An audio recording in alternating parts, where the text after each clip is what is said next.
дошли на укритието за наблюдение на птици. Укритието се намира на брега на Атанасовско езеро.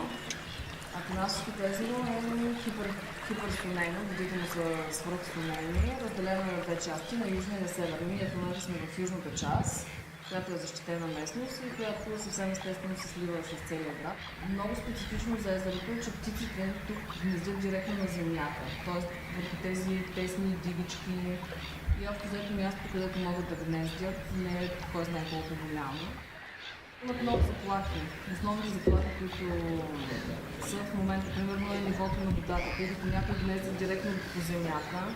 Като се дигне нивото на водата, оводнява им гнездата и загубват цялото си поколение. Другия много сериозен проблем е свързан с хищниците, с чакали, с китащи кучета. Колегите от Дружеството за защита на птиците правиха опити с такива електропластири, да ги ограничават достъпа, обаче те са хитреци, те дори плуват. Ето тук отпред пред нас се виждат съблепнините, може да ги видите. Ръчениците им са сини, а пък чолчиците им са много фини, заострени такива като малка сабичка, затова са птици съблепнини. Много интересно е, че това е интересно съчетание между производствена дейност и запазена природа.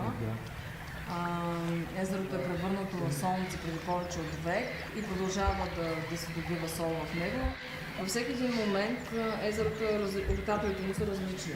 Значи през сутринта едно, сега след обед става друго. И когато и да дойде тук, винаги е интересно.